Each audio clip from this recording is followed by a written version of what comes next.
चर्चा हुई थी अपनी, जो अपने त्रिगुण हैं, सत्य, रज और तम, इन तीनों के ऊपर चर्चा हुई है विशद रूप से। तो उस संबंध में अ, मैं एक रविवार को नहीं था, बाकी दो रविवारों को तो देखा था। तो बुद्धि के ऊपर चर्चा हुई है और अपने ज्ञान के ऊपर भी चर्चा हुई, तामसिक ज्ञान, राजसिक ज्ञान और सात्विक ज्ञान। इसी तरह से कर्म के ऊपर भी चर्चा हुई। तो या तो जो चर्चा हुई है जो अपनी गीता पथ में है उसको फिर से दोहरा लिया जाए या आगे बढ़ा जाए, जैसी आप लोगों की इच्छा हो। जी।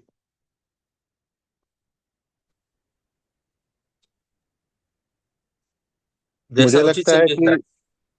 हाँ, जो अपना 18वां अध्याय है, 18वां अध्याय इसी के ऊपर आधारित है। और उसमें ये त्रिगुणों और जो तीन, सात्विक, राजसिक और तामसिक, उनके ज्ञान के ऊपर चर्चा हुई है, बुद्धि के ऊपर चर्चा हुई है और कर्म के ऊपर चर्चा हुई है। तो इसको अगर पुनः एक बार देख लिया जाए जब तक देवेंद्र गुरु जी जुड़ते हैं, तो मुझे लगता है कि वो ठीक रहेगा।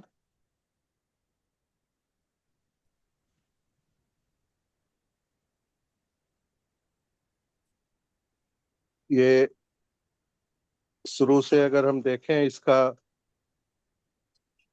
तो इसकी हिंदी जो है उसको पढ़ते हैं तो इससे अपना जो पहले चर्चा हुई है वो एक प्रकार से उसका दोहराव हो जाएगा।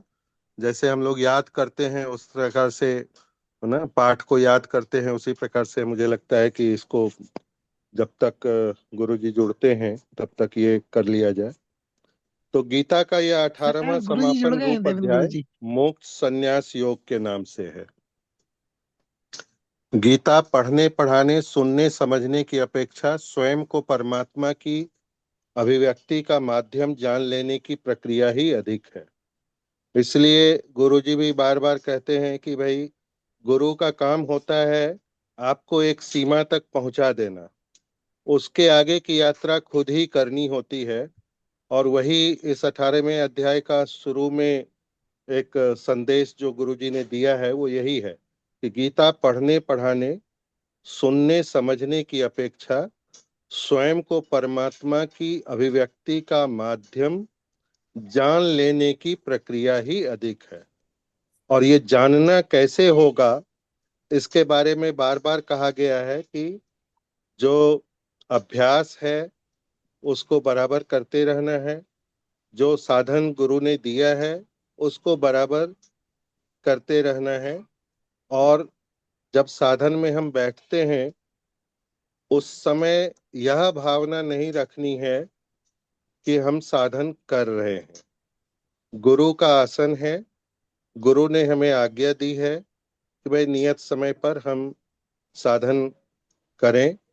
तो साधन में सिर्फ बैठना है, जो भी क्रियाएं हो रही हैं या जो भी अनुभव हो रहा है उसको देखते रहना है निरपेक्ष भाव से। इसी के ऊपर पहले 17 अध्यायों में जो बात हुई है वो भी, और जो गुरुजी बराबर कहते रहते हैं उसका निचोड़ मेरे ख्याल से, मुझे तो यही लगता है।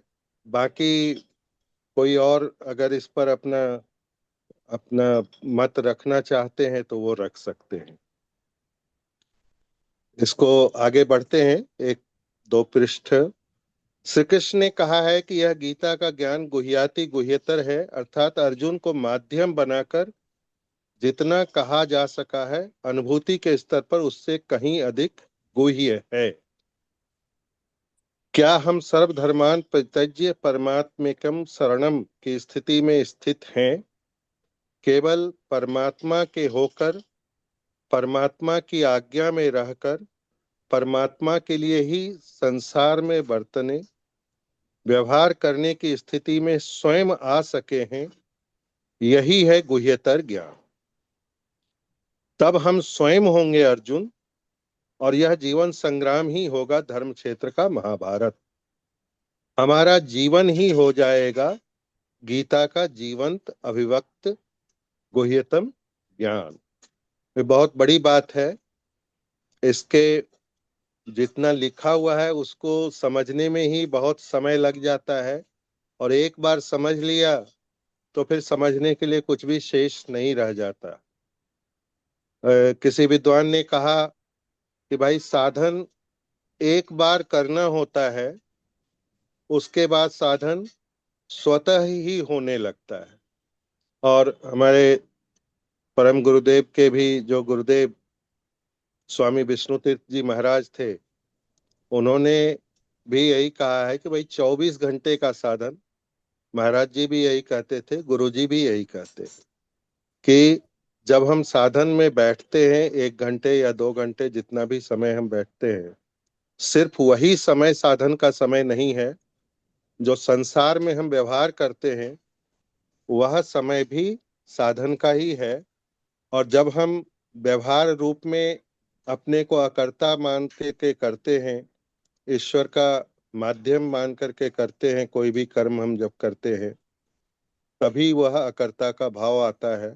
और उसके बाद ही यह स्थिति आती है कि भाई हम परमात्मा के होकर, परमात्मा की आज्ञा में रहकर, परमात्मा के लिए ही संसार में बरतने और व्यवहार करने की स्थिति में आ सकते हैं। इसके अलावा और कोई रास्ता नहीं है। गुरु जी जो अभी तक हम लोगों को जो भी उन्होंने ज्ञान दिया है, या जो गीता में है, और गीता की जो व्याख्या उन्होंने की है, मुझे लगता है, मेरी जो अल्प बुद्धि है उसके हिसाब से मुझे यही लगता है कि भाई हर समय हम साधन में रहें, व्यवहार करते हुए समय में भी हम उसको न बिसराएं। व्यवहार करना जरूरी है, क्योंकि संसार में आए हैं तो व्यवहार भी करना ही है। और साधन तो ये चीज है। आगे गुरु जी कहते हैं इसमें, साधकगण जितने महत्वपूर्ण श्री कृष्ण के उत्तर हैं उतने ही महत्वपूर्ण अर्जुन के प्रश्न हैं। 17 अध्याय श्रवण के उपरांत अर्जुन ने दो महत्वपूर्ण शब्द पकड़े और प्रश्न किया, हे महाबाहो, मैं सन्यास के सार तत्व को पृथक और त्याग के तत्व को पृथक जानना चाहता हूं।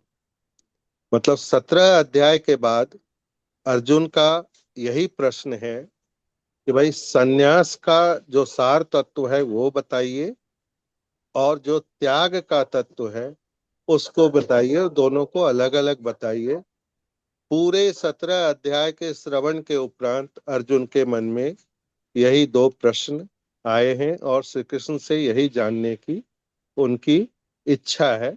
श्लोक है, संन्यासस्य महाबाहो तत्त्वम् इच्छामि वेदितुम, त्यागस्य च ऋषिकेश पृथकेशी सूदन। श्री भगवान उवाच। तो ये जो दो प्रश्न हैं, इन्हीं दो प्रश्नों के उत्तर के लिए ये पूरा त्रिगुण का जो अपना बुद्धि, कर्म और चित्त, ये सब जो चीजें आगे बताई गई हैं कि सात्विक सात्विक क्या है, तामसिक क्या है, और राजसिक क्या है, मुझे लगता है कि आगे इन्हीं दो प्रश्नों के उत्तर के लिए उसका विस्तार भगवान ने किया है। और उसको अगर हम समझ लेते हैं तो जो इस अध्याय के शुरू में कहा गया है कि अर्जुन को माध्यम बना करके भगवान ने जो भी गीता कही है, अगर हम उस चीज को समझ लेते हैं, सार तत्व को समझ लेते हैं, तो हम खुद ही अर्जुन हो जाते हैं और अपने को हम समझ पाते हैं। और फिर जो यह उद्देश्य है कि केवल परमात्मा के होकर, परमात्मा की आज्ञा में रहकर, परमात्मा के लिए ही संसार में वर्तने और व्यवहार करने की स्थिति में स्वयं आ सकते हैं। तो मेरे ख्याल से यही अभी आए क्या गुरु जी? नहीं आए हैं, तो इसको आगे चालू रखते हैं। हाँ, अगर आप चालू लोगों की चालू जी रखो। आ आए गए। हैं, जी देवर जी आ चुके हैं जी। नहीं नहीं, आ, चालू रखो, आप गुरु चालू जी रखो। प्रणाम। प्रणाम प्रणाम भैया। आप नहीं आए थे तो मुझे दायित्व दिया गया कि आप शुरू कीजिए। तो बहुत हमने अच्छा।18वें मैं अध्याय कब का का जो आ चुका शुरुआत हूँ। की। आप जी। बहुत बहुत अच्छा बता रहे हो। आप आगे बढ़ो। बाद में श्लोक नंबर 39, 40, 41 का बाद तो वाचन कर। सीधे सीधे उस पर आ जाएं गुरुजी, या तो अ, अभी इसी में ही इसको। आगे बढ़ो। आप अच्छा बोल रहे हो, बहुत अच्छा है। जी। हाँ। तो आगे इसमें गुरुजी का कहना है कि ब्रह्मलीन गुरुदेव के जीवन को निकट से देखने से यह मत दृढ़ हुआ है कि त्याग तो स्वभाव होना चाहिए। यदि त्याग सहज स्वभाव हो जाए तो फिर त्याग में कर्ता का भाव रहेगा ही नहीं। जीवन में त्याग अपने आप सहज ही होता चला जाएगा। संपूर्ण जीवन ही पवित्र यज्ञ दान होगा, सहज स्वभाव और सहज साम्य जीवन होगा तब। ऐसी स्थिति आने पर संन्यास एक स्थिति या अवस्था होगी जो उतरेगी स्वाभाविक रूप से। संन्यास घटित होगा और यह सहज स्वाभाविक परिणति होगी। तो जो अर्जुन ने दो मूल प्रश्न किए कि संन्यास का आप तत्व हमें बताइए और त्याग का तत्व बताएं, तो उसी का ये जवाब है गुरु जी के द्वारा, जो गीता में ये लिखा गया है कि ब्रह्मलीन गुरुदेव जी का मतलब हमारे जो परम गुरुदेव गंगाधर प्रकाश जी महाराज हुए, उनको अगर हम उनके जीवन को निकट से देखने का हम में से कई लोगों को अवसर प्राप्त हुआ है, और उस जीवन को अगर हम निकट से देखते हैं तो जो गुरु जी की ये पंक्तियां हैं कि यह मत उनका दृढ़ हुआ है कि त्याग स्वभाव ही में ही होना चाहिए। हमारा स्वभाव ही त्याग का होना चाहिए। अगर हम महाराज जी के जीवन को देखें तो निश्चित रूप से यह हम समझ पाते हैं। और सहज स्वभाव अगर त्याग हो जाता है तो फिर जो यह प्रश्न है कि भाई कर्ता का भाव कैसे हम अपने से हटा सकते हैं, तो वो महाराज जी के जीवन को देख करके यह हम सीख ले सकते हैं कि त्याग को हम सहज स्वभाव ले आए, अपना स्वभाव ही बना ले। और जीवन में त्याग अगर सहज होता जाएगा तो संपूर्ण जीवन पवित्र यज्ञ है, दान होगा सहज स्वभाव और सहज साम्य जीवन होगा तब। और ऐसी स्थिति जब आएगी तो सन्यास खुद में अपनी एक अवस्था के रूप में आ जाएगी। उसके लिए बाह्य रूप से सन्यास लेने की जरूरत नहीं है, कपड़े बदलने की जरूरत नहीं है, चोला बदलने की जरूरत नहीं है। वो एक अवस्था है जो अपने आप में आ जाती है। और जो हम लोगों का अपना साधक लोगों का जो ये मार्ग है हम लोगों का, और ये बड़ी कृपा है कि हमारे परम गुरुदेव, उन्होंने सन्यास बाह्य रूप से नहीं लिया, जो एक चोला बदलने वाली रूप होती है वो नहीं, आंतरिक अवस्था ही उनकी सन्यास की अवस्था थी। और हम गृहस्थों के लिए उन्होंने एक अपना संपूर्ण जीवन उदाहरण के रूप में रखा है कि गृहस्थ होकर के भी हम किस प्रकार से सन्यास रूप में स्थित हो सकते हैं। और यही गुरु जी का यहाँ पर कहने का मतलब है। और ये एक सहज स्वाभाविक परिणति होगी, उसके लिए कोई अलग से परिश्रम करने की आवश्यकता नहीं है। इसमें आगे जो बात हुई थी कि भाई अपना जो सात्विक और राजसिक और तामसिक ये ज्ञान की बात है, उसको संक्षेप में हम दोहरा लेते हैं कि आगे इसमें श्लोक नंबर 18, 19, 20 में है और 21, 22, 23 में है कि राजसिक ज्ञान है जिस ज्ञान के द्वारा मनुष्य प्राणियों को भिन्न भिन्न अर्थात कीट पक्षी देव राक्षस मनुष्य आदि के रूप में अलग अलग जानता है। अर्थात प्रत्येक प्राणी मात्र में आत्मा अलग अलग है और वे अनेकों हैं, ऐसा मानता है। तो ऐसा ज्ञान राजसिक ज्ञान है। सब में अगर हम पृथक तत्व को देख रहे हैं, पृथक आत्मा को देख रहे हैं, ऐसी दृष्टि अगर हमारी है, तो ऐसा ज्ञान, जिस जो दृष्टि ऐसे ज्ञान के द्वारा आती है, उसी ज्ञान को हम राजसिक ज्ञान कहते हैं। तामसिक ज्ञान का है जिस विपरीत ज्ञान के द्वारा मनुष्य प्रकृति के कार्य रूप इस नासवान शरीर को ही सर्वस्व मानता हुआ आसक्त रहता है। वह आत्मा को न तो शरीर से भिन्न मानता है, न ही उसे सर्वव्यापी मानता है। ऐसा ज्ञान तामसिक है। और यह ज्ञान की श्रेणी में आता ही नहीं है। इसका मतलब कि हम अपने को ही, अपने शरीर को ही स्वयं माने हुए हैं, स्वयं और शरीर को अलग अलग नहीं देख पाते, आत्मा और शरीर को अलग अलग नहीं देख पाते।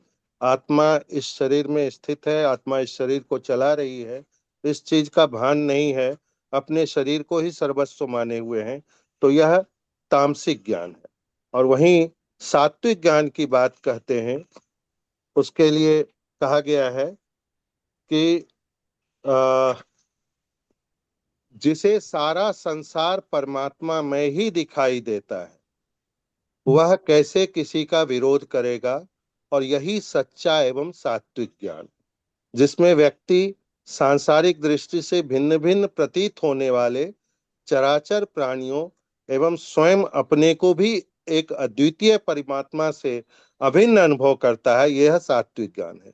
तो संक्षेप में अगर हम समझें तो यही है कि अपने शरीर को ही सर्वस्व मान लेना तामसिक ज्ञान है, अन्य सभी को अन्य मान लेना, सभी में अलग अलग आत्मा का दर्शन करना, यह राजसिक ज्ञान है। और सारा संसार में जो परमात्मा मय है, इसको अगर हम देख लेते हैं, देख पाते हैं, ऐसा ज्ञान प्राप्त कर लेते हैं, तो वही है सात्विक ज्ञान। इसके बाद कर्म की बात है, ज्ञान के बाद कर्म की बात है, ज्ञान के बाद ही कर्म की बात होती है। बिना ज्ञान के अगर हम कर्म करते हैं तो निश्चित रूप से वह कर्म एक विस्फोटक भी हो सकता है, बुमरैंग भी हो सकता है। जिस चीज के लिए किया जा रहा है उस चीज के, उस लक्ष्य की प्राप्ति नहीं हो सकती है, ऐसा भी हो सकता है। तो इसमें कर्म की बात में है कि सात्विक कर्म, जो शास्त्र सम्मत कर्म, शास्त्रोक्त विधि से बिना कर्ता होने के अभिमान से फलाकांक्षा रहित और बिना राग द्वेष के विशुद्ध कर्तव्य भाव से किया जाता है, वही कर्म सात्विक है। और राजसिक के बारे में कहा गया है कि जो कर्म भोग चाहने वाले अथवा अहंकार युक्त व्यक्ति द्वारा अत्यधिक परिश्रम पूर्वक किया जाता है, वह राजसिक कर्म है। और तामसिक कर्म है जो कर्म बिना परिणाम को सोचे हुए, हानि और हिंसा और सामर्थ्य को न विचारते हुए केवल अज्ञान से ही प्रारंभ किया जाता है, वह तामसिक कर्म। तो पहले ज्ञान की बात की गई, और बिना ज्ञान के अगर हम कोई कर्म करते हैं तो निश्चित रूप से वह कर्म तामसिक कर्म के रूप में आएगा। और अगर हम फल की आशा के साथ कोई कर्म कर रहे हैं, भोग चाह रहे हैं, अहंकार युक्त हैं हम, तो वह कर्म राजसिक है। और इनसे अगर हम ऊपर उठ चुके हैं, बिना कर्ता होने के अभिमान से, फल की बिना आशा के अगर, और बिना राग द्वेष के, कोई अहंकार नहीं है चित्त में, ऐसा अगर हम काम करते हैं तो वह कर्म हमारा सात्विक कर्म। इसी के आधार पर फिर कर्ता की बात की गई थी कि सात्विक कर्ता, राजसिक कर्ता और तामसिक कर्ता। तो निश्चित रूप से जो कर्म किया गया उसी के आधार पर यह भेद भी है। तो पहले ज्ञान हुआ, फिर कर्म की बात आई, अब कर्ता की बात आती है। तो सात्विक कर्ता, जो कर्ता आसक्ति रहित, अहंकार युक्त वचन न बोलने वाला, धैर्य और उत्साह से युक्त और कार्य की सफलता या विफलता में सुखी दुखी होने के भाव से मुक्त है, वह सात्विक कर्ता कहा जाता है। इसी प्रकार से राजसिक कर्ता की बात है कि जो कर्ता आसक्ति से युक्त, फल को चाहने वाला और लोभी है, जो दूसरों को कष्ट देने के स्वभाव वाला, अशुद्ध आचरण वाला और हर्ष शोक से लिप्त है, वह राजसिक कर्ता है।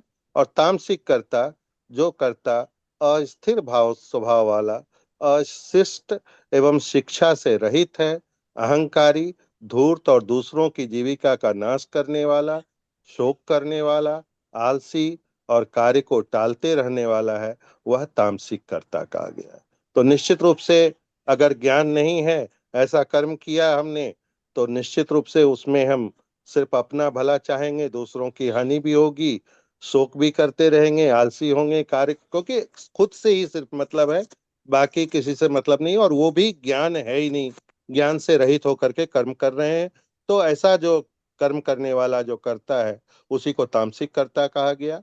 और जो आसक्ति से युक्त है, फल की आकांक्षा से युक्त है और लोभी है, ऐसे जो करता है वो निश्चित रूप से राजसिक करता है। और इनसे जो ऊपर उठ चुके हैं, जो सात्विक कर्म के हिसाब से काम कर रहे हैं, वैसे कर्ता को ही सात्विक कर्ता कहा गया है। इसी प्रकार से फिर आगे बुद्धि की बात की गई है, और धारणा शक्ति की बात की गई है, और उसके बाद मेरे ख्याल से आज का श्लोक शुरू होगा। तो गुरु जी की आज्ञा हो तो इसको पूरा कर दें। तो बुद्धि, सात्विक बुद्धि, श्री कृष्ण कह रहे हैं कि हे पार्थ, जो व्यक्ति गृहस्थाश्रम में रहते हुए फल एवं आसक्ति को त्याग कर भगवत दर्पण बुद्धि से केवल लोक शिक्षा के लिए कर्म करते हुए इस प्रवृत्ति मार्ग को और देहाभिमान त्याग कर केवल ब्रह्म में एक ही भाव से स्थित रहते हुए संसार से उपराग चित्त रहते हुए विचरण करते हुए इस निवृत्ति मार्ग को कर्तव्य और अकर्तव्य के भय और अभय को कर्म बंधन एवं कर्म मुक्ति को यथार्थ रूप में जानता है, वह सात्विक बुद्धि वाला है। जिस बुद्धि से मनुष्य धर्म और अधर्म के, कर्तव्य और अकर्तव्य को यथार्थ रूप में नहीं जान पाता, वह बुद्धि राजसी बुद्धि है। और तमोगुण से ढकी हुई बुद्धि अधर्म को ही धर्म मान लेती है, संसार के अन्य सभी पदार्थों एवं परिस्थितियों को उल्टा अथवा विपरीत मान लेती है, वही तामसी बुद्धि कही गई है। तो ऐसी बुद्धि निश्चित रूप से अज्ञान के ही कारण होगी। और शुरू में ही कहा गया है कि भाई ज्ञान प्राप्त करना है, उसके बाद कर्म करना है, तभी हम कर्ता सही रूप से हो पाएंगे। और नहीं तो फिर यही स्थिति प्राप्त होगी कि हम अधर्म को ही धर्म मान लेंगे और उसी प्रकार से हम काम करेंगे। तो ऐसी बुद्धि जो होगी तो वो तमोगुण होगी। और धर्म और धर्म के, कर्तव्य और अकर्तव्य को यथार्थ रूप में हम नहीं जान पाए, थोड़ा सा हम ऊपर उठ करके काम किए, थोड़ा ज्ञान प्राप्त किया हमने, लेकिन यथार्थ रूप से हम नहीं जान पाए, सतही रूप से जान पाए, तो वह बुद्धि राजसी बुद्धि है। उसमें इसलिए सिर्फ हम फल की आकांक्षा से, लोभ की आशा से ऐसा काम करते हैं, और उसमें अगर किसी का हित भी हो जाए तो कोई बात नहीं, ऐसा सोचते हैं। हमारा अपना जो अ, उद्देश्य है वही सर्वोपरि है, उसके हिसाब से ही हम चलते हैं। तो वहां पर राजसी बुद्धि की बात है। और जब हम धर्म और अधर्म, कर्तव्य और अकर्तव्य, इन सब को यथार्थ रूप से जान पाते हैं, तो ऐसी बुद्धि ही हमारी सात्विक बुद्धि कही गई है। और जब ऐसी बुद्धि होती है तो हम लोक शिक्षा के लिए कर्म करते हुए भगवत अर्पण बुद्धि से इस प्रवृत्ति मार्ग को, देहाभिमान को त्याग कर केवल ब्रह्म में एक ही भाव से स्थित रहते हुए संसार से उपराग चित्त रहते हुए हम इस निवृत्ति मार्ग को चुनते हैं। और जैसा गुरुजी लोगों ने कहा है हमेशा कि भाई हम साधन के समय तो साधन करते ही हैं, और जो व्यवहार है हमारा संसार के कार्य को करते हुए, उस समय पर भी हम साधन में ही स्थित रहते हैं। वह भाव तभी आ सकता है जब हम सात्विक बुद्धि में स्थित हों। इसके बाद धारणा शक्ति की बात है कि सात्विक धारणा शक्ति, राजसिक धारणा शक्ति और तामसिक धारणा शक्ति। तो तामसिक धारणा शक्ति, जिस धारणा शक्ति के द्वारा दुष्ट बुद्धि वाला मनुष्य निद्रा, भय, शोक और दुख एवं उन्मत्तता को नहीं छोड़ पाता है, इन्हें अपने आप से चिपटाए रहता है, वह धारणा शक्ति तामसी है। जिस धारणा शक्ति के द्वारा फल की आशा रखने वाला मनुष्य अत्यंत लगाव या आसक्ति से धर्म, अर्थ और काम को दृढ़ता पूर्वक पकड़े रहता है, छोड़ नहीं पाता, वह धारणा शक्ति राजसी है। और भटकाव से रहित अर्थात स्थिर रहने वाली जिस धारणा शक्ति से मनुष्य ध्यान योग द्वारा मन, प्राण और इंद्रियों की एवं शक्ति की क्रियाओं को दृढ़ता पूर्वक धारण किए रहता है, वह धारणा शक्ति सात्विक है। तो संक्षेप में, दो दुष्ट बुद्धि वाला मनुष्य, जो अज्ञानी मनुष्य है, जो तामसिक कर्म कर रहा है, तो उसकी धारणा शक्ति भी तामसी ही है। और धारणा शक्ति के द्वारा ये निद्रा, भय, शोक और दुख, उन्मुक्तता, इन सबको छोड़ नहीं पाता। इसके बाद थोड़ा सा जब ज्ञान आ गया, तो ज्ञान के बाद जब वो कर्म कर रहा है, जिस धारणा शक्ति के तहत वो काम कर रहा है, जिस बुद्धि से काम कर रहा है, तो इस धारणा शक्ति में फल की आशा तो सर्वोपरि है ही। उसी आशा के साथ हम कोई कर्म कर रहे हैं, अत्यंत लगाव है, हमें आसक्ति अपनी है, धर्म अर्थ और काम को हम पकड़े हुए हैं, छोड़ नहीं पा रहे हैं। ऐसी धारणा शक्ति हमारी राजसी धारणा शक्ति है। और अगर भटकाव से रहित है, स्थिर बुद्धि हम रखे हुए हैं, और ये तभी हो पाएगा जब हम सब में एक को ही देखेंगे, सब में परमात्मा को ही देखेंगे। ये शुरू में ही कहा गया है, सात्विक ज्ञान। तो उस तरह की, जब उस तरह का ज्ञान हो जाए, हमारा सात्विक बुद्धि हो जाए, सात्विक कर्म हम जब करते हैं, तो निश्चित रूप से ऐसी धारणा शक्ति के ही आद्य हमको आ पाएगी, भटकाव से रहित स्थिर रहने वाली, जिस धारणा शक्ति से मनुष्य ध्यान योग द्वारा मन, प्राण, इंद्रियों की एवं शक्ति की क्रियाओं को दृढ़ता पूर्वक धारण किए रहता है, वही धारणा शक्ति सात्विक है। तो मेरे ख्याल से यहाँ तक हुआ था अपना। अभी आज 39, 40, 41 की बात गुरुजी ने कही है। ये श्लोक आगे होंगे। अगर गुड़िया जी हो तो श्लोक पढ़ें और फिर गुरुजी उसके बारे में हमको बताएं। गुड़िया जी हैं कि नहीं? जी भैया। मिला जी। जी, तो आप ये 39वां श्लोक, 39वां 40वां श्लोक इसको पढ़ें, और फिर गुरुजी से यही अनुरोध होगा कि इसके अर्थ को तो समझाएं ही, और इसके पहले का भी जो है उसको भी संक्षेप में अगर हम लोगों के लिए सामने रख दें तो कृपा होगी। जी गुड़िया जी। हाँ, देवेंद्र गुरु जी चरण स्पर्श। प्रणाम जय प्रणाम। गुरु।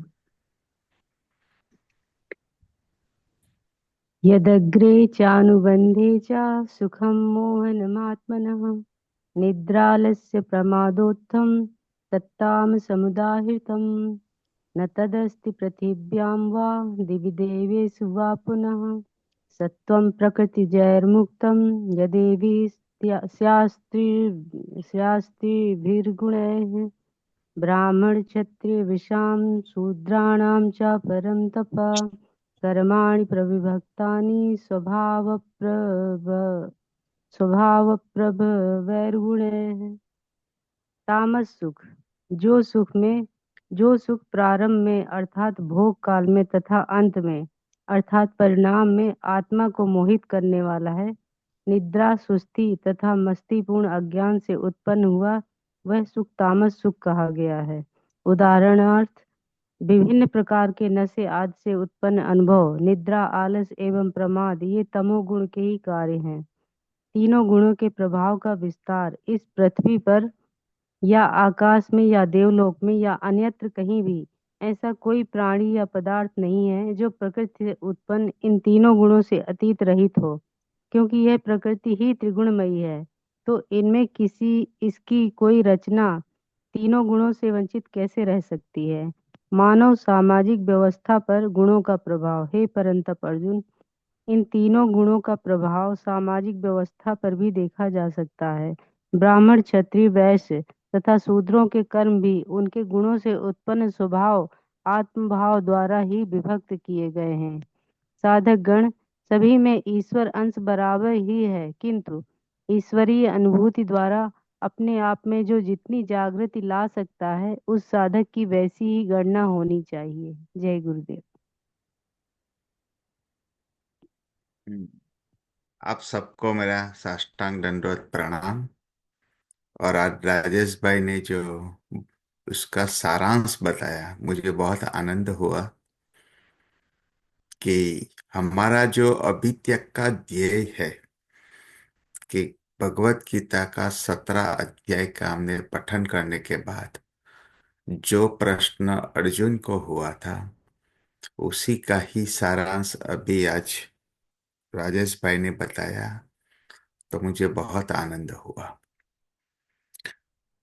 अभी ये जो अर्जुन के मन में प्रश्न था कि भाई, भगवान को पूछा कि भाई सत्व रजस तमस तीनों प्रकृति और हमारे जीवन में वो जो आचरण है कैसे होना चाहिए। तो ये भगवान ने अर्जुन को नहीं सुनाया, क्योंकि कलयुग जब तक कलयुग रहेगा तब तक ये जो सारा ज्ञान है हमें देने के लिए विष्णु भगवान ने अर्जुन को सिर्फ निमित्त बनाया हुआ है। अभी ये जो 40वां श्लोक में बताया कि जितने भी जीव है प्रकृति के रहित कभी नहीं हो सकते। सत्व और रजस और तमस तीनों प्रकृति में सभी जीव रहते हैं। ये इसका अभी इसमें बताया हूं। अभी हम एक बात समझेंगे, और अभी राजेश जी ने जो बताया कि सबसे पहले सात्विक ज्ञान, बाद में कर्म, बाद में कर्ता भाव। कर्ता भाव का उद्गम है बुद्धि। बुद्धि का जो मूल है वो धारणा शक्ति। तो हमने ये पांचों सब्जेक्ट के बारे में बहुत ऊंडाण में चर्चा की है, डिटेल्स में। तो उसका जो सारांश जो है कि पिछले सप्ताह सुख, उसके बारे में भी बताया हुआ था कि सुख और आनंद क्या है। तो ये जो ज्ञान, कर्म, कर्ता, बुद्धि, धारणा शक्ति और सुख, वो सारा हमारे जो सूक्ष्म जीव है, स्थूल देह के अंदर ये किसी की उपस्थिति नहीं है। तो ब्रह्म सूत्र और योग सूत्र में स्थूल देह और सूक्ष्म देह, तो सूक्ष्म देह के जो है, जिसको हम मन, बुद्धि, चित्त, अहंकार, स्मृति, प्राण, जिसी की हम व्याख्या दिया हुआ है, वैसे सभी ब्रह्म है। उसी के अंदर ही ये ज्ञान, कर्म, कर्ता भाव, बुद्धि, धारणा शक्ति, सुख है। ये मैं आपको पूर्व भूमिका इसलिए बता रहा हूं कि योग वशिष्ठ रामायण और ब्रह्म सूत्र में जो जीवन मुक्त अवस्था, जो तीनों प्रकृति से ऊपर है, का जीवन मुक्त पुरुष का आचरण कैसे होता है, उसका जीवन कैसे होता है, उसका मैं अभी आप सारांश बता रहने वाला हूं। तो ये बताने के लिए कि भाई हम संसारी हैं। अगर आप सोचोगे कि आज से कुछ साल पहले जब हमने ध्यान दीक्षा नहीं लिया था, तब हमारी अवस्था राजसिक और तामसिक भी हो सकती थी, और राजसिक थी। तो राजसिक में से सात्विक में प्रवेश करने के लिए हमने ये जो सत्संग किया, ध्यान में बैठे हैं, अभी हम सत्संग कर रहे हैं, इतना दीक्षा लिया, दीक्षा के बाद हमने ये ज्ञान प्राप्त करने के लिए कर्म किए न, वो ही हम कर्ता बन के यही ज्ञान हमारे चित्त और स्मृति में लाने के लिए हम ये सब सत्संग कर रहे हैं। तो ये सत्व, रजस और तमस तीनों प्रकृति का अगर हमें ज्ञान होता है, तभी हम उसमें हमारी बुद्धि ऐसे एक निश्चय कर पाएगी कि भाई हम सात्विक, सत्व गुण में जाना चाहिए, राजसिक प्रकृति में जाना चाहिए, या तामसिक प्रकृति में जाना चाहिए। तो हमारी बुद्धि जो धारणा शक्ति जो डिसाइड करेगी कि भाई सात्विक मार्ग एक श्रेष्ठ है। ये अभी हम जो ये ध्यान मार्ग में और अभी ये जो सत्संग में हमारे साथ जो हमारे गुरु परंपरा पे है, तो हमें ये ज्ञान भगवत गीता के माध्यम से, ध्यान योग के माध्यम से, योग वशिष्ठ रामायण और ब्रह्म सूत्र के माध्यम से हमें एक ज्ञान हमारे स्मृति में हो गया। तो हमारी बुद्धि ने अभी एक डिसाइड कर लिया है कि ये जो हम कर्ता भाव रखेंगे, ये जो कर्म करेंगे, वो सात्विक गुण रहेगा। राजेश भैया ने बहुत अच्छी तरह अभी ये जो इसका सारांश बताया है।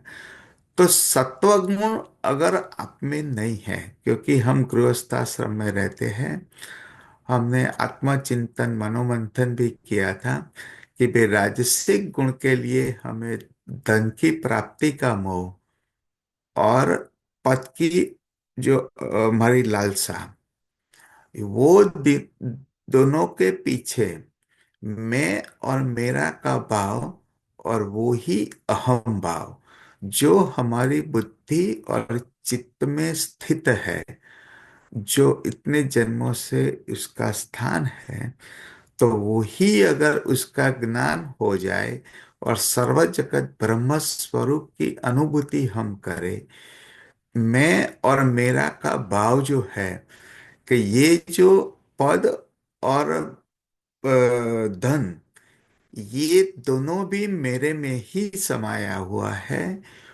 और मैं और मेरा उसका जो अलग अलग, यही हमारी बुद्धि, हमारी धारणा शक्ति करके हम जगत को मैं और मेरा दो स्वरूप से जो हम देख रहे हैं, वो ही हमारे लिए राजसिक और तामसिक कर्म करने का भाव है। जब राजसिक हमारा जो कोई भी धारणा शक्ति हमारी राजसिक रहेगी, बुद्धि रहेगी, हमारा कर्म राजसिक रहेगा, तो वो जो है वो आपको सात्विक आनंद, परम आनंद नहीं रहेगा। तो आज हम ये जो श्लोक है, इसमें चार वर्ण में बताया हुआ है, कबूत ब्राह्मण, क्षत्रिय, वैश्य और शूद्र। तो ऐसा हमें नहीं सोचना चाहिए कि हम जो इतने भी गुरुस्थ लोग हैं, किसी का जन्म अगर क्षत्रिय में हुआ है, वैश्य में हुआ है, लेकिन ये जो आप कर्म कर रहे हो, उसी के मुताबिक आपको ये ब्राह्मण का धर्म मिलता है, ब्राह्मण की आपकी जो पद मिलता है। अगर आप जन्म से क्षत्रिय है, शूद्र है या वैश्य है, लेकिन अगर आपको ये भगवत गीता और ब्रह्म ज्ञान की प्राप्त हुई है, अगर आप दीक्षा है, तो आपका जो वर्ण है वो ब्राह्मण ही है। तो ये ब्राह्मण जो है, का ब्राह्मण जो ब्रह्म में चढ़ता है उसी को ही ब्राह्मण बोलते हैं। तो अभी हम जो इतने सत्संग कर रहे हैं, तो मेरे हिसाब से का हमने जितने लोगों ने भी अभी दीक्षा लिया हुआ है, वो सभी अभी ब्राह्मण ही हैं। क्योंकि अगर उसका जन्म से कोई लेना देना नहीं है, लेकिन जो का जन्म मिलता है ब्राह्मण का, वो सिर्फ पूर्व जन्म के कर्म के हिसाब से हमें ये ब्राह्मण का जन्म मिलता है, ब्राह्मण कुल में, ब्राह्मण परिवार में। कुछ ऐसे हमारे पिछले जन्म के कर्म हैं तो वैश्य कुल में हम लेते हैं। लेकिन अभी जो हम इतने सत्संग किया है, इतना सारांश जो हमारे जीवन का है, तो वो हमारा जो अभी वर्ण है वो ब्राह्मण ही है। अभी मैं थोड़ा अभी इसके सब्जेक्ट पे आए कि उसका मूल सब्जेक्ट जो है ये 18वां अध्याय का, उसको हम बहुत अच्छी तरह इसको समझेंगे कि जीवन मुक्त जो भगवत इसमें योग वशिष्ठ महारामायण में जो दो चैप्टर है, कि जीवन मुक्त जो अवस्था है, स्थित प्रज्ञ अवस्था है, जिसको केवल्य पद बोलते हैं, ये पाने के बाद उनका जो जीवन है, उनकी जीवन शैली, उनका कर्म और इसका आचरण कैसे रहता है। तो जीवन मुक्त अवस्था का ये जो श्लोक में ब्राह्मण जो है, जिसने ब्रह्म ज्ञान प्राप्त किया है, जो ब्राह्मण वर्ण है, जिसको ज्ञान यही भगवत गीता के माध्यम से हुआ है, उसका आचरण कैसे रहता है।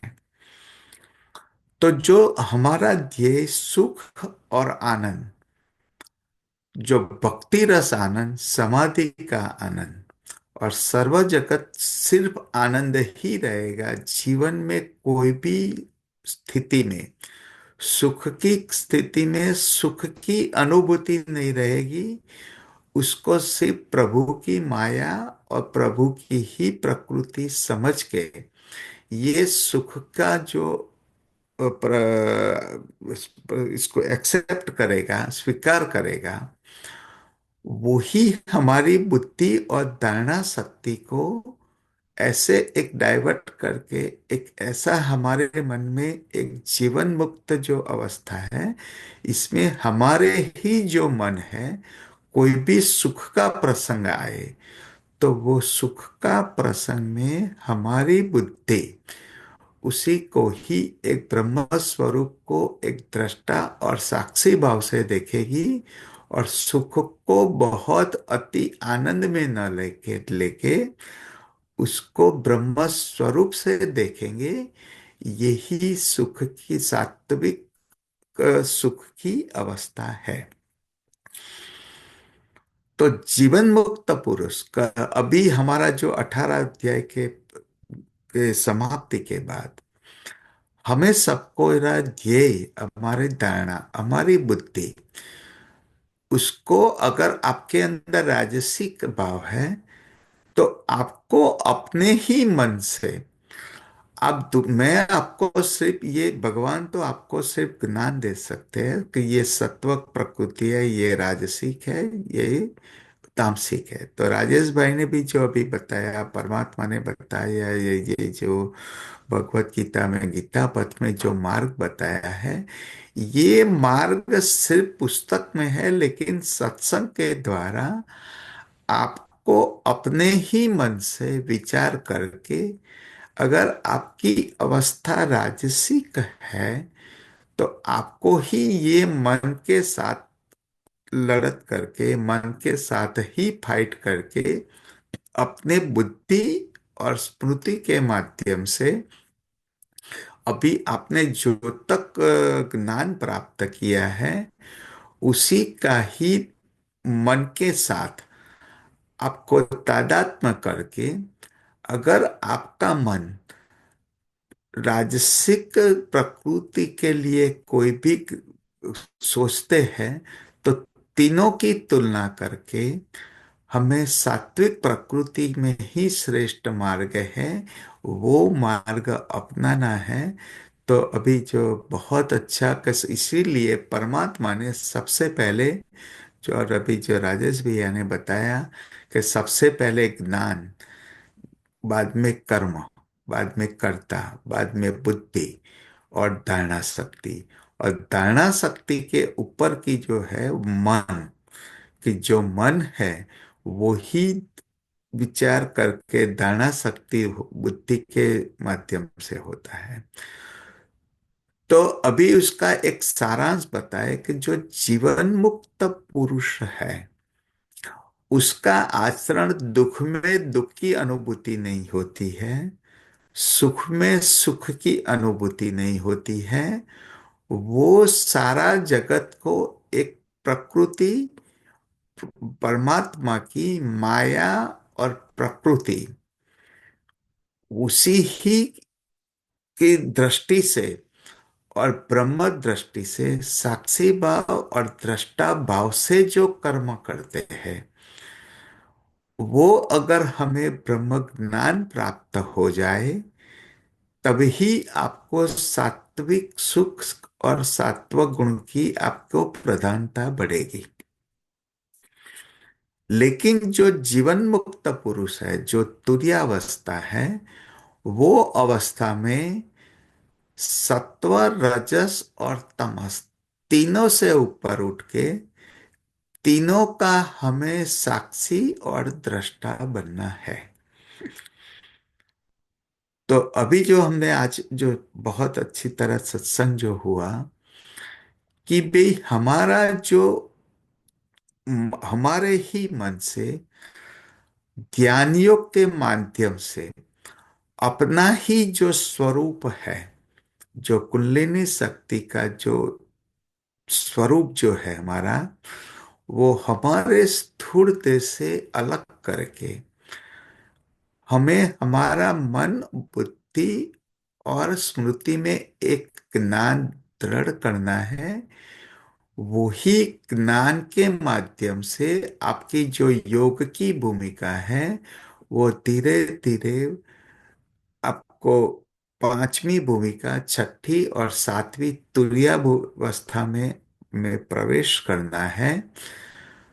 तुरीयावस्था में आपको ये ज्ञान होना चाहिए कि जीवन मुक्त पुरुष की जो अवस्था कैसी होती है। तो भगवत गीता में दूसरा अध्याय में स्थित प्रज्ञ की अवस्था बताई हुई है कि जो, और ये जो अभी ये 18 अध्याय में सारांश बताया हुआ है कि जो जो जीवन मुक्त पुरुष है, जिसको ये सारा 18वां अध्याय का और भगवत गीता का ज्ञान प्राप्त हुआ है, उन्हीं के लिए ये जो सारा जगत, जो सर्व जगत में अभी जो हम कर्म करते हैं, सारे दिन में जो कर्म करते हैं, वो सारा कर्म, वो सिर्फ हमारी संचित कर्म की समाप्ति तक, ये जो हमारा दृष्टा है, जो हमारी कुंडलिनी शक्ति है, जो हमारा आत्मा है, वो ही आत्मा पांच इंद्रियों, पांच कर्मेंद्रियों, पांच ज्ञानेंद्रियों के माध्यम से ये जगत की उपस्थिति और जगत को देख रहा है।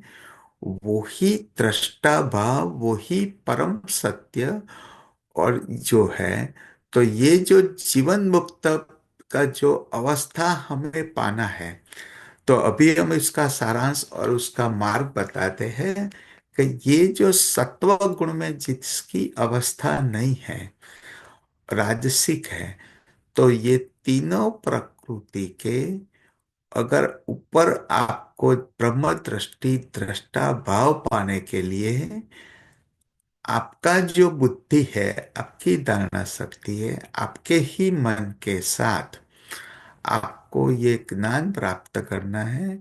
और जो जगत आप देख रहे हो उसका मूल मन है। तो जीवन मुक्त अवस्था पाने का मार्ग क्या है, उसकी प्राप्ति कैसे होती है?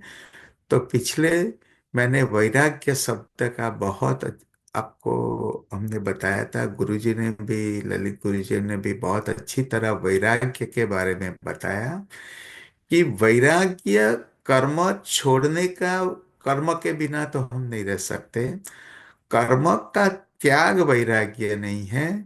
लेकिन सारे दिन में जो भी आप कर्म कर रहे हो, जो भी कर्ता भाव से कार्य कर रहे हो, इसमें अगर कर्ता भाव नहीं रहेगा, ये सिर्फ माया प्रकृति परमात्मा की बनाया हुई रचना है।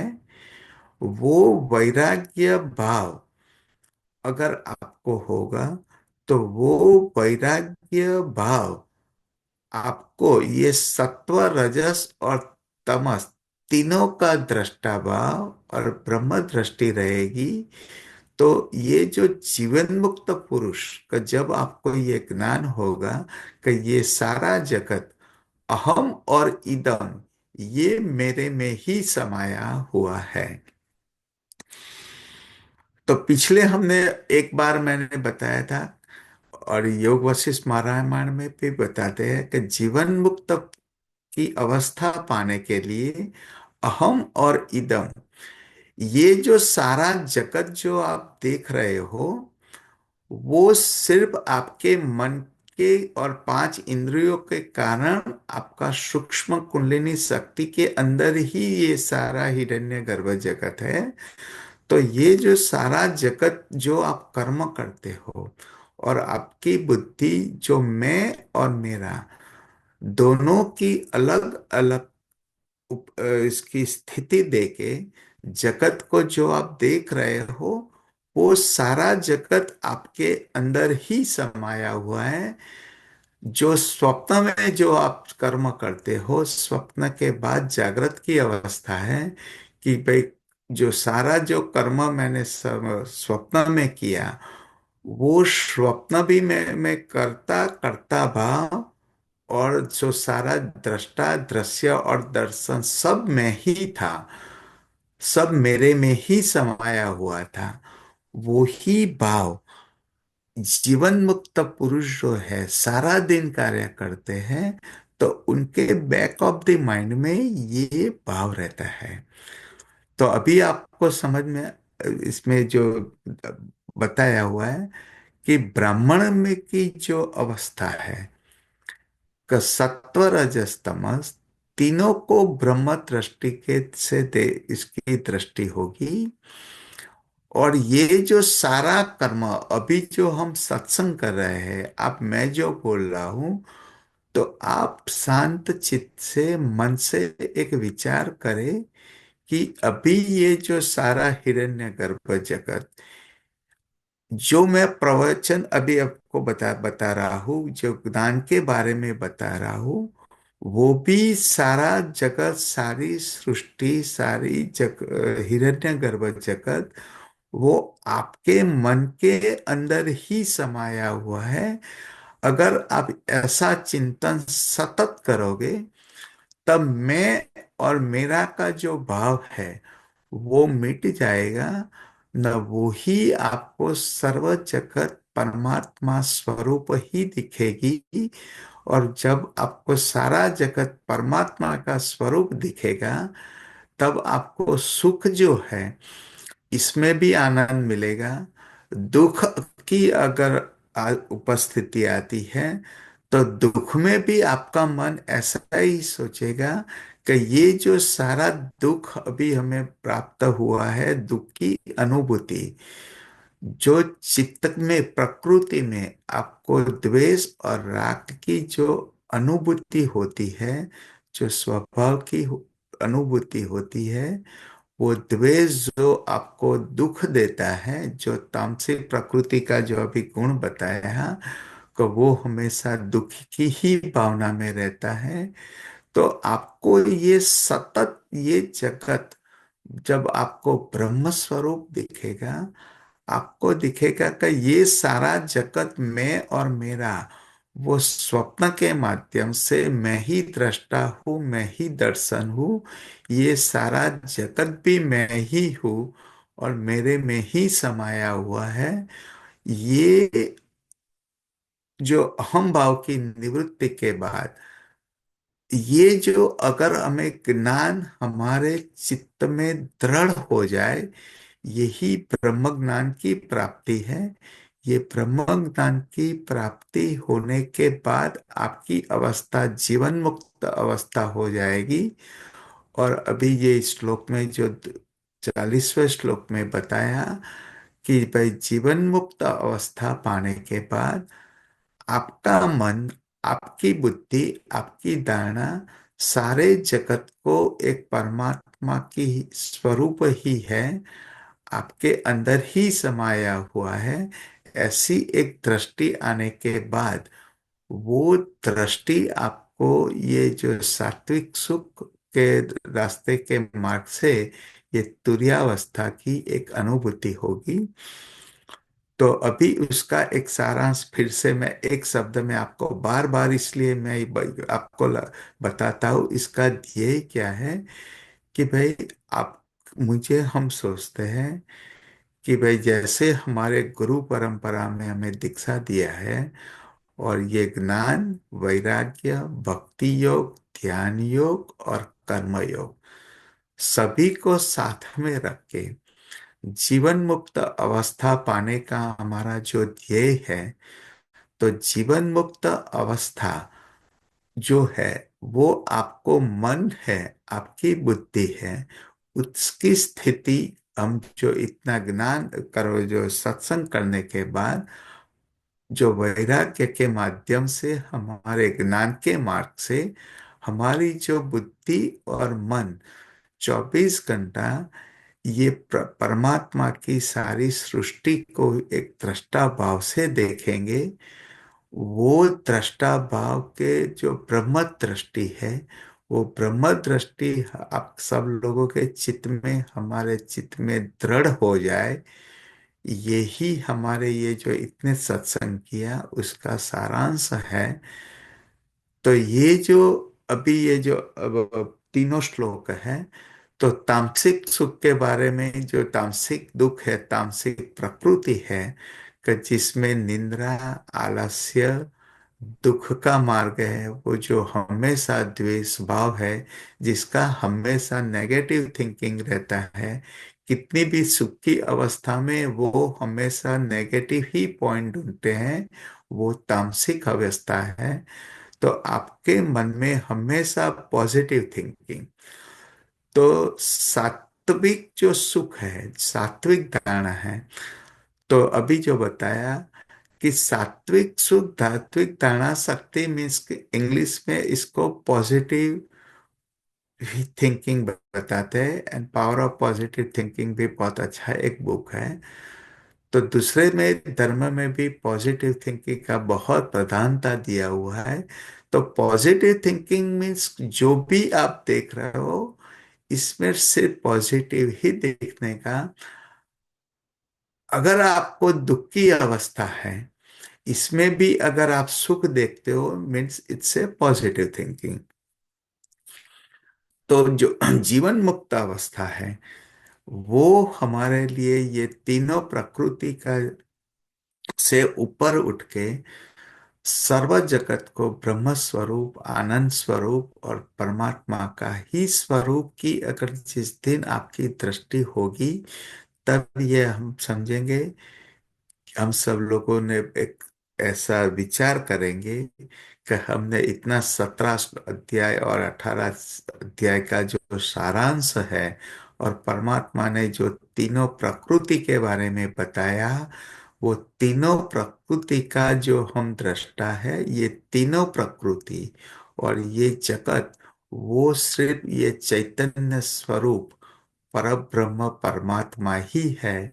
और पिछले में सप्ताह जो हमने बताया था कि ये जो कर्म, ज्ञान, बुद्धि और धारणा, सुख, ये सब एक समुद्र के ऊपर जैसे एक लहर है, ऐसे ये चारों। और जब आप आंखें बंद करेंगे तो शक्ति, चैतन्य शक्ति और ब्रह्म के सिवा कुछ नहीं है चारों। और जब आप समाधि में और सुषुप्ति में, ये सारा जो ज्ञान अभी जो है मन बुद्धि करता, वो शब्द क्षीण होके किसी की भी उपस्थिति नहीं रहती है। वैसे ही समाधि के अंदर आपको सविकल्प समाधि में अपना जो है, जो दृष्टा है, कि ये सभी का दृष्टा जिसका कारण है वही ब्रह्म तत्व है, वही ये शक्ति है, वही कुंडलिनी शक्ति है।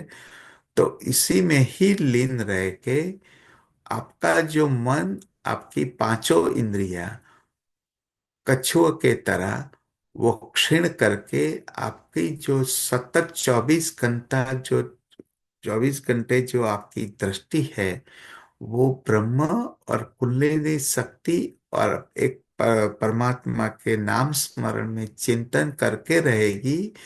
तो आप जो बहिर्मुख जो आपकी दृष्टि है, बहिर्मुख दृष्टि यही मैं और मेरा का कारण है। अहम और इदम की उत्पत्ति का कारण अगर मिटाना है तो आपको अंतर्मुख होना पड़ेगा। और अंतर्मुख में ध्यान में बैठने से पहले 10 मिनट एक आप चिंतन भी कर सकते हो कि ये जो सारा जगत जो आप देख रहे हो, जो कर्म कर रहे हो, जो आपकी कर्ता और बुद्धि और सो राजसिक और कर्म के लिए जो हमारी मोह माया, अहम और इदम, पद का और जो धन का, जो हमें जो माया है, धन प्राप्ति और प्राप्ति की जो प्राप्ति की जो हमारी अपेक्षा है, वो सिर्फ ये चैतन्य शक्ति के ऊपर मन और बुद्धि के माध्यम से जो सिर्फ एक तरंग है, वो तरंग जो है, वेव्स जो इसको बोलते हैं, जो स्पंदन बोलते हैं, वो सिर्फ ये चैतन्य शक्ति के ऊपर जो एक तरंग जो है, वो तरंग का मूल कारण अहम भाव है। और अहम भाव का जो उत्पत्ति का कारण जो ब्रह्म तत्व में से जीव भाव की उत्पत्ति के बारे में हमने पहले बहुत सत्संग किया था। वो जीव ब्रह्म में जो अहम भाव की उत्पत्ति, वो ही ये सारा सत्व रजस तमस का मूल कारण है। यही जगत का जो मूल कारण के जो अहम भाव के कारण जो बंधन हुआ है हमारे जीव को, वो ही बंधन ये सत्व रजस तमस तीनों प्रकृति का कारण है। तो ये बंधन वो अभी ये ज्ञान और वैराग्य के माध्यम से, सत्संग के माध्यम से ये बंधन अगर जो काटोगे तो वो ही जीवते जीवत मोक्ष है। मोक्ष पाने के लिए ये स्थूल देह का त्याग या मृत्यु की जरूरत नहीं है, लेकिन अहम भाव की निवृत्ति, वो जो आपके जो तरंग जो स्पंदन जो हुआ है, स्पंदन मीन्स जो मन बुद्धि स्मृति, ये शक्ति और चैतन्य के ऊपर जो अहम भाव का जो स्फुरण है। तो जब आप शांति से ध्यान में बैठोगे तब आप एक चिंतन करना कि भाई अहम भाव और मन में जो स्मृति है उसकी उपस्थिति आपके स्थूल देह में नहीं है। लेकिन ये जो सूक्ष्म देह जिसको 8 भाग में डिवाइड किया हुआ है, तो यही स्मृति और जो चित्त है, तो वो ही चित्त के अंदर ही सत्व रजस तमस तीनों प्रकृति समाई हुई है। तो चित्त दोष का निवारण जो अगर आपको करोगे, तो जो पतंजलि योग सूत्र में चित्त दोष का निवारण बताया हुआ है, तो वो ही बंधन से मुक्ति है, वो ही मोक्ष है। वो अवस्था जीवन मुक्त अवस्था है। तो जीवन मुक्त अवस्था में सत्व रजस तमस तीनों को आपको मन बुद्धि और धारणा के माध्यम से, वैराग्य के माध्यम से आपके मन के अंदर जो एक ब्रह्म दृष्टि रहेगी। तो ये ब्रह्म दृष्टि में अगर कोई भी आदमी आपका शत्रु है, शत्रु को भी आप परमात्मा का ही स्वरूप देखोगे। अगर कोई आदमी आपको अपमान करता है, अगर आपकी मान हानि करता है, अगर आपको रिस्पेक्ट नहीं करता है, उसको भी प्रति आप अपना ही प्रेम और आनंद के माध्य ही रहेगा। उसके प्रति आपको कोई द्वेष भाव नहीं रहेगा। वो ही सत्वगुण की प्रधानता है। और सबके प्रति आनंद का जो आपकी भावना रहेगी, सबके लोगों के प्रति अगर सुख मिले और आनंद मिले, ऐसा ही आपका भाव रहेगा। और वही अवस्था सात्विक जो सुख और सात्विक धारणा शक्ति का मार्ग है, वही सत्व प्रकृति है।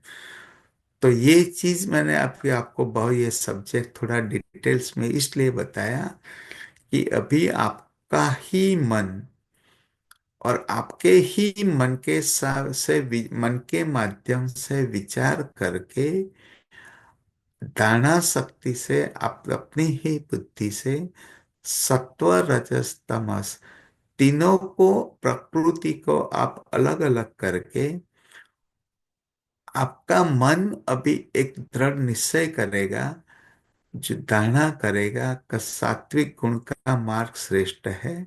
वो पाने के लिए हम क्या करें? तो ये पाने के लिए आपका ही मन को एक वैराग्य की अवस्था पाने का, कि ये जो सारा जगत जो है वो मेरे में ही समाया हुआ है। तो योग वशिष्ठ रामायण में जीवन मुक्त अवस्था, मन को वैराग्य पाने का, और ये 18वां अध्याय का सारा श्लोक का सारांश सिर्फ 3 पेज में दिया हुआ है। तो वो मैं आपको आज शेयर करूंगा। तो ये अवस्था पाने के लिए ये जो सारी ब्रह्म दृष्टि और जगत की उत्पत्ति का कारण क्या है, ये मोह और माया जिसको हम पद की अपेक्षा और धन की अपेक्षा करते हैं, वो भी दृष्टा दृश्य दर्शन आप में ही समाया हुआ है। इसमें तो ऐसे बताया हुआ है योग वशिष्ठ पारायण में कि ये जो जगत है स्वप्न के तुल्य उत्पन्न हुआ ही नहीं है, एक सूक्ष्म अणु के ही अंदर ही समाया हुआ है। जिस दिन आपको ये आत्म साक्षात्कार की अनुभूति अ, सविकल्प समाधि में जब होगी और एक सूक्ष्म स्वरूप के अंदर ही सारा जगत आपका समाया हुआ है, वो जो आत्मा साक्षात्कार की जैसे अनुभूति होगी, उसी क्षण से आपको ये मोह माया बंधन सारा मिट जाएगा। वही ध्यान की सर्वोच्च अवस्था है। और जैसे ध्यान की अवस्था में ये क्षण आपको अनुभूति होगी, उसी समय आपको मोह माया बंधन सबसे आप मुक्त हो जाओगे। और भक्ति योग में भी ऐसी अवस्था परमात्मा की कृपा से मिलती है। तो वो जो जीवन मुक्त अवस्था का अभी मैं आपको सारांश बता देता हूँ कि जीवन मुक्त अवस्था मीन्स ये जो सारा जगत आपके मन में ही समाया हुआ है। सारा जगत एक माया और परमात्मा की प्रकृति है। और हमारा जो हम जो ईसा उपनिषद में ओम पूर्णमदम पूर्णमिदम पूर्णात पूर्णमुदच्यते, तो उसका भी जो सारांश जो गुरु जी ने बताया है कि मैं ही पूर्ण हूँ, मैं ही आत्मा हूँ, मैं ही परमात्मा हूँ, मेरे अंदर ही सारी सृष्टि जगत समाया हुआ है। ये अवस्था जिस दिन आपको प्राप्त होगी, तब न तो ये सत्व गुण की जो हम ज्ञान की चर्चा करते हैं, तीनों प्रकृति, वो तीनों भी आपके लिए ब्रह्म स्वरूप हो जाएगा। और सबको आपको ब्रह्म दृष्टि प्राप्त होगी। वो ही ब्रह्म दृष्टि प्राप्ति ही उसका जो बाय प्रोडक्ट बोलते हैं वैराग्य अपने आप हो जाएगा। और अपने आप जो आपको जो मोह माया बंधन से आप मुक्त हो जाओगे। यही मार्ग जो योग वशिष्ठ रामायण में जीवन मुक्त जो अवस्था है उसकी बताया हुआ है। ये तीनों श्लोक का सारांश है। तो अभी ये बारे में किसी को प्रश्न है तो अभी हमें बताएं।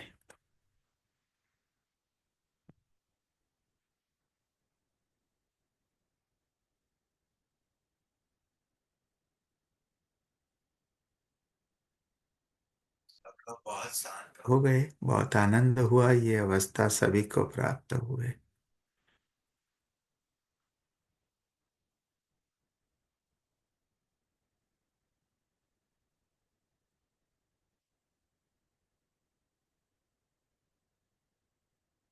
राजेश जी,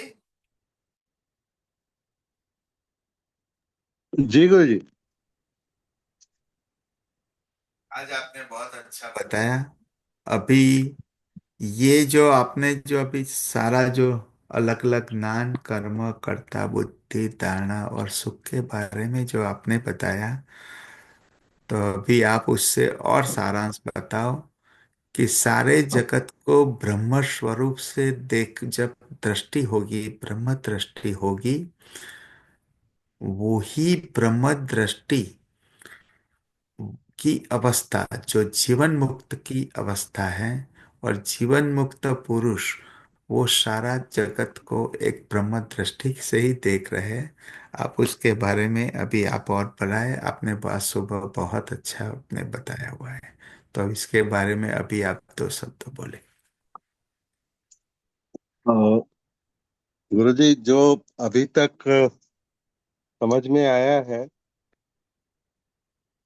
अगर हम सूक्ष्म रूप से देखें या स्थूल रूप से भी देखें, तो हम कुछ भी करते हैं तो सुख के लिए करते हैं।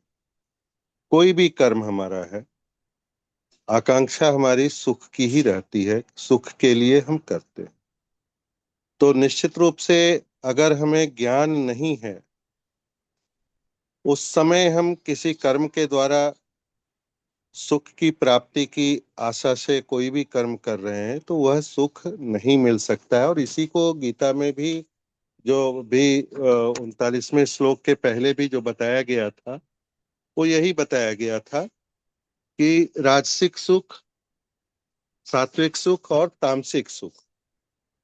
तो इसको थोड़ा उल्टे से अगर हम देखें, शुरू से देखें, जैसे तृतीय श्रेणी, द्वितीय श्रेणी, प्रथम श्रेणी, इस तरह से अगर देखें, तो अगर हम तामसिक की पहली बात करें तो आज जो चर्चा हुई कि भाई प्रारंभ में अर्थात भोग काल में और अंत में परिणाम में भी आत्मा को मोहित करने वाला है, ऐसा जो सुख होता है उसको तामसिक सुख की संज्ञा इसमें दी गई है। और निश्चित रूप से निद्रा, सुस्ती और मस्तीपूर्ण अज्ञान से उत्पन्न हुआ यह सुख तामसिक सुख कहा गया है। तो जब हम इस तरह के सुख की प्राप्ति करते हैं, तामसिक सुख जिसकी संज्ञा दी गई है, तो उसमें वह अवस्था आ ही नहीं सकती कि हम अपने को सुखी कह सकें। और जो यह बात हो कि मोक्ष अगर हम लक्ष्य रख करके चले हैं तो वो भी हम प्राप्त हो सके, जीवन मुक्त हो सके, यह संभव ही नहीं है। क्योंकि हमने ज्ञान प्राप्त नहीं किया, तदनुसार हमने कर्म नहीं किया, और कर्म नहीं किया तो हम उस तरह के कर्ता भी नहीं हुए, वैसी बुद्धि हम में नहीं आ पाई, ऐसी धारणा शक्ति नहीं रह पाई। तो निश्चित रूप से जो परिणाम हमें प्राप्त हुआ वह उस ओर नहीं ले जा पाएगा जिस ओर जाने के हम इच्छुक हैं। और अंततः हम तामसिक सुख के रूप में ही उलझ करके रह जाएंगे। जब इससे ऊपर हम उठते हैं, थोड़ा सा ज्ञान प्राप्त हुआ, जिसको पूर्ण ज्ञान नहीं कह सकते, उस ज्ञान को करते हुए, उस ज्ञान को लेकर के जब हमने कर्म करना शुरू कर दिया और उस तरह के कर्ता हम हुए जिसको कि हमने राजसिक कर्ता की संज्ञा दी है, और जब उस तरह से हम करते हैं, वैसी धारणा शक्ति जब हमें आती है, तब जो सुख की प्राप्ति होती है, उस सुख को यहाँ पर व्याख्या बताई गई है कि इंद्रियों के संयोग से भोग काल में वह आनंददायी है, लेकिन परिणाम में विष तुल्य है। लगता हमें आनंददायी है वो, लेकिन अंततः उसका परिणाम अपना विष तुल्य ही होता है, बल, पौरुष और तेज का नाशक होता है। और इसलिए इसको राजस सुख कहा जाता है। व्यवहार रूप में देखें तो जैसा हम सुनते आए हैं, राज राज वैद्य बोलते थे। तो राज वैद्य लोगों का काम क्या था? वो राजा लोगों को जिस प्रकार से बहुभोग की बात होती थी, जो भी हम सुनते आए हैं, जो पढ़ते आए हैं, वो यही है कि वो ऐसी दवाएं बनाने के लिए लगे रहते थे कि वो बहुभोग कर सके। बहुत रानियां हैं और उनसे भी मन नहीं भर रहा है, तो और भी कहीं पर भी युद्ध में गए, वहां से किसी को पकड़ के ले आए, रणवास में उनको छोड़ दिया। तो ये जो चीज है, और उसके लिए वो वैद्य नियुक्त होते थे, वो दवा बनाते थे। तो इसका मतलब है कि वो उसी सुख को सुख मान करके चल रहे थे। वास्तव में वह सुख नहीं था, सुख की प्रतीति हो रही थी, सुख का भान हो रहा था, सुख का आभास हो रहा था। लेकिन परिणाम क्या था? कि परिणाम विषतुल्य था, बल, पौरुष और तेज का नाशक था। एक अवस्था के बाद, एक आयु के बाद यह बात उन्हें समझ में आती थी। और भर्तृहरि का जी का जब उदाहरण हम देखते हैं, उसको जब सुनते हैं, तो जब वो अंततः जब निवृत्ति को प्राप्त हुए, मोक्ष को प्राप्त हुए, तो जिस पत्नी को वह सब कुछ समझते थे, उनको भी मां मान लिया। और जिसने उनको धोखा दिया, उसके प्रति भी उनके मन में कोई भी बदला लेने का भाव नहीं आया, उसके प्रति भी करुणा का ही भाव आया। तो ऐसी अवस्था तभी हो सकती थी जब वो सात्विक की तरफ अग्रसर हुए, और निश्चित रूप से उसके बाद वह मोक्ष को प्राप्त हुए, जीवन मुक्त अवस्था को प्राप्त हुए। उस अवस्था को प्राप्त करना ही अपना ध्येय होना चाहिए, अपना लक्ष्य होना चाहिए। और इसीलिए जो 36वें 37वें और 38वें श्लोक में पहले बताया गया था, उसमें सुख की बात की गई थी कि जिस सुख में साधक भजन ध्यान सेवा आदि से रमन करता है, जिससे दुखों के अंत को प्राप्त हो जाता है, मन स्वस्थ है, बीमारी से दूर है, मन में दृढ़ता है, निश्चयात्मक विवेक शक्ति जागृत है। आरंभ में वह विषतुल्य प्रतीत होता है। इसका अर्थ हम ये लेते हैं कि आरंभ में हमें समझ में नहीं आता है कि हमें क्या प्राप्ति हो रही है। बहुत सारे साधक गणों के मन में भी यह आता है कि भाई साधन हम लगातार कर रहे हैं, लेकिन इससे कुछ प्राप्ति नहीं हो रही है। तो प्राप्ति इसलिए नहीं हो रही है, इसलिए भान नहीं हो रहा है कि हमने छोटा सा लक्ष्य लेकर के शायद अगर हम चले हैं कि भाई उससे हमको कुछ थोड़ा भोग की प्रतीति हो या आनंद की प्रतीति हो, वास्तविक आनंद नहीं हो, तो निश्चित रूप से अगर वह लक्ष्य है तो हमको साधन में शुरू में ऐसा ही लगेगा कि हमको कुछ नहीं मिल रहा है। बहुत सारे लोगों का यह आता भी है कि भाई हम इतने दिन से साधन कर रहे हैं, कुछ नहीं हो रहा है। तो यह भी हो सकता है कि हम कामना करके कोई साधन में कर रहे हो, बैठ रहे हो, कर्ता भाव से बैठ रहे हो, इसलिए नहीं हो रहा। इसलिए बार बार आप लोगों के द्वारा हमें ये बताया जा रहा है कि भाई हमें कामना नहीं करनी है, हमें सिर्फ कर्म करना है और फल की कोई आशा नहीं करनी है। अपने आप उसकी प्राप्ति होगी। तो यह ऐसा सुख जो प्राप्त होगा वही हमें जीवन मुक्त की अवस्था में ले जाएगा। और एक चीज और बस हम कहना चाहेंगे कि दुख और सुख की बात जब हम करते हैं तो उसको हम प्रकाश और अंधकार से अगर तुलना करें, तो अंधकार की अपनी कोई स्वतंत्र सत्ता नहीं होती है। जैसे ही प्रकाश आता है, अंधकार का लोप हो जाता है, उसके लिए कोई और प्रयास नहीं करना पड़ता है। उसी प्रकार से दुख की अपनी कोई अलग सत्ता नहीं है। जैसे ही सुख आएगा, दुख अपने आप नष्ट हो जाएगा। और वैसे ही जो मुक्ति का मार्ग है, जीवन मुक्ति का मार्ग है, वह प्रशस्त हो जाएगा। तो मुझे लगता है कि जो नहीं, मैंने चलो, समझा अभी वो अभी मैं अभी समय की पाबंदी है, मैं आपको जी संक्षिप्त में बता देता हूँ।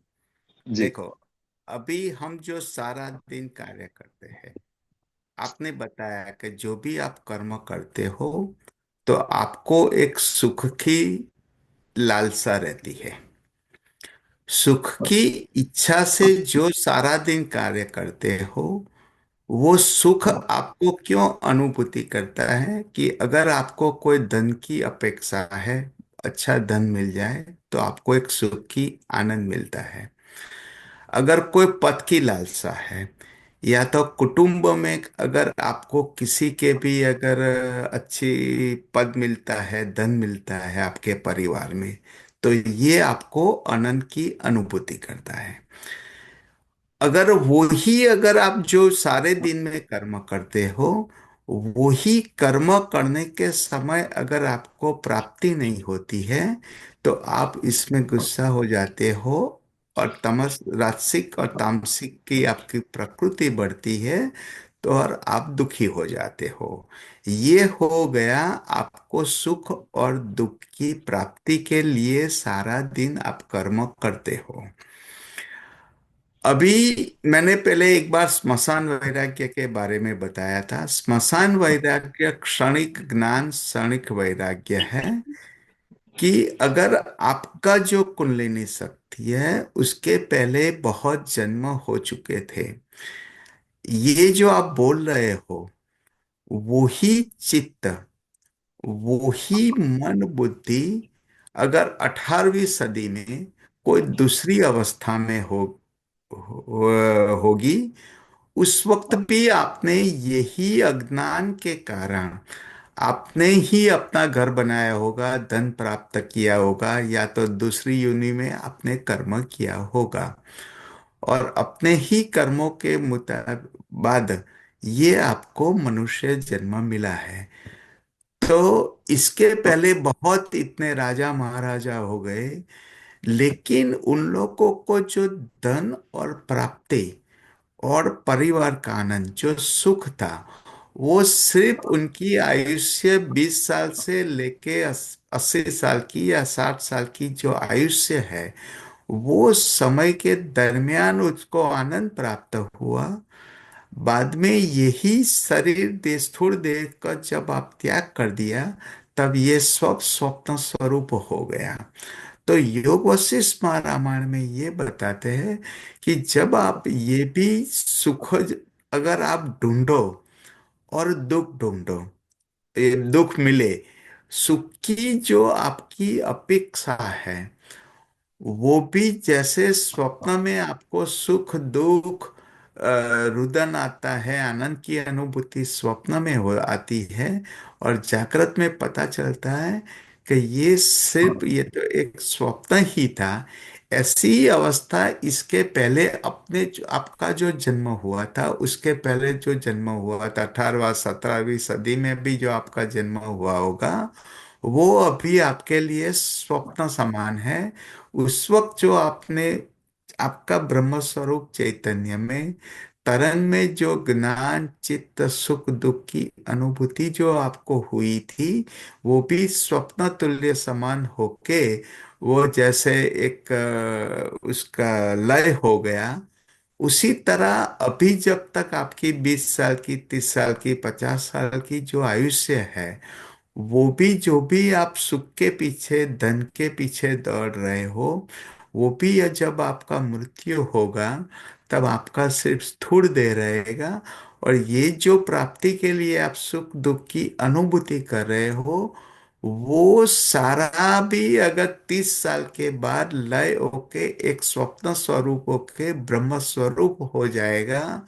अगर यही चिंतन बैक ऑफ द माइंड रहेगा, तो ये दोनों में आपको स्मशान वैराग्य की तरह एक आपका मन शांत चित्त और आनंद स्वरूप ही रहेगा।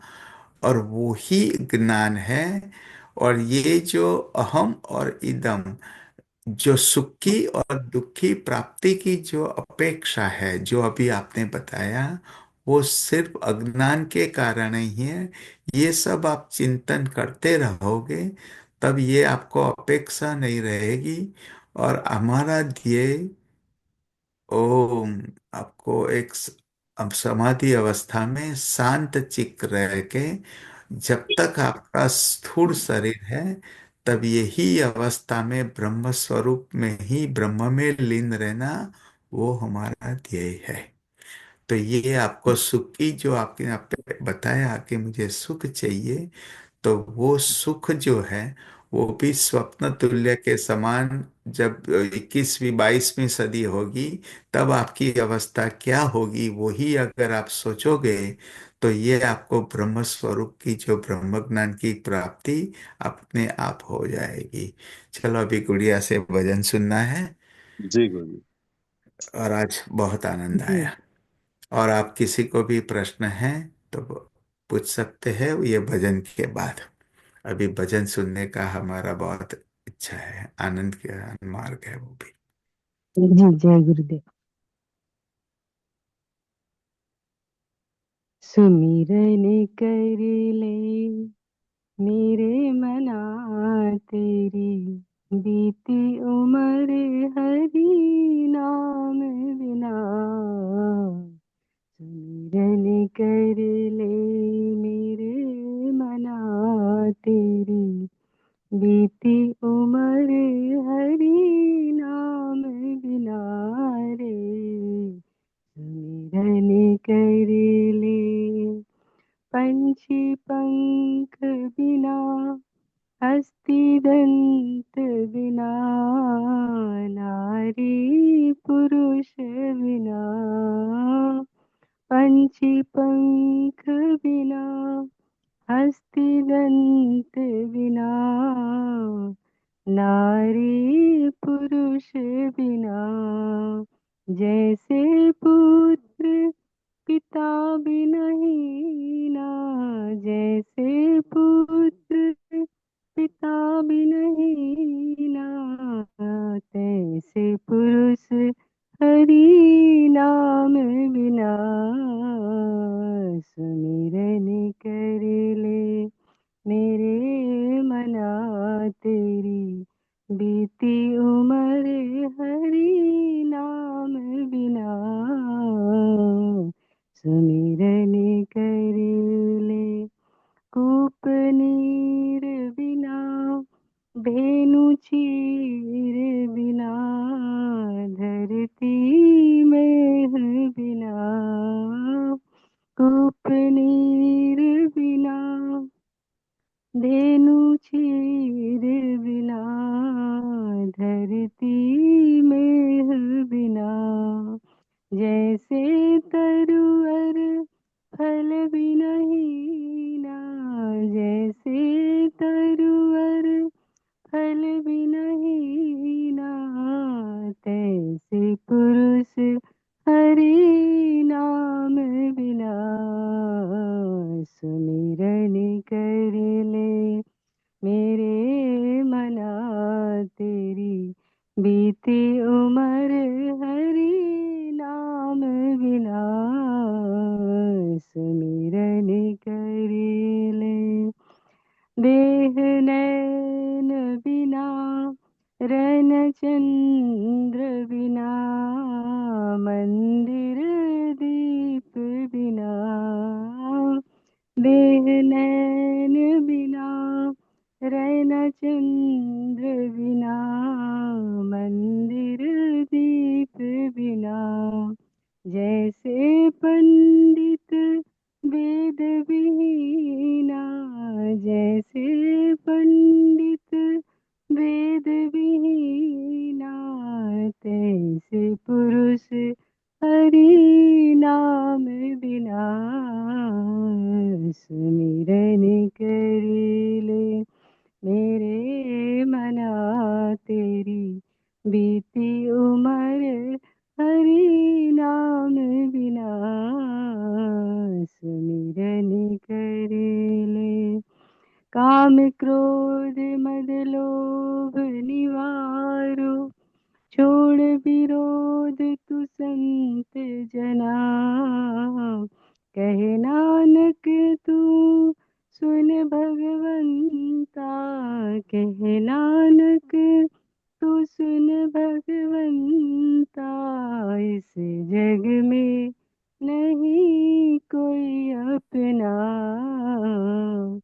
सुमिरन कर ले मेरे मना तेरी बीती उम्र हरि नाम बिना सुमिरन कर ले सुमिरन कर ले सुमिरन कर ले सुमिरन कर ले सुमिरन कर ले सुमिरन कर ले मेरे मना तेरी बीती उम्र हरि नाम बिना सुमिरन कर ले जय गुरुदेव। आज का जो सत्संग हुआ उसके अनुरूप ये बहुत अच्छा वचन है कि बाकी का जो आपका शेष जीवन है प्रभु नाम में ही सतत लीन रहो। प्रभु की पूर्ण शरणागति स्वीकार करो। जो भी कर्म करो, जो भी कर्ता भाव है, सभी भगवान विष्णु को ही अर्पण कर दो। कर्ता भी भगवान विष्णु है, कर्म फल भी परमात्मा ही है। ऐसी अगर भाव और दृष्टि हो जाएगी तो ये एक जीवन मुक्त अवस्था का ही मार्ग है। आज अजय भाई शांत बहुत रहे, उनका कोई प्रश्न नहीं आया। जी जी गुरु अजय जी, भाई। आज आज श्रवण मुद्रा में थे हम, बहुत अच्छा लगा और आपकी उपस्थिति से बहुत सुंदर हो गया। पिछली बार की रिकॉर्डिंग यूट्यूब पे डिजिटल अखाड़ा चैनल में आना शुरू हो गई है, तो आज थैंक की यू, थैंक यू। रिकॉर्डिंग वही डाल देंगे हम, तो सबके लिए सुलभ होगी। और सबके जुड़ने के लिए बहुत बहुत आभार गुरु जी का, सादर आभार।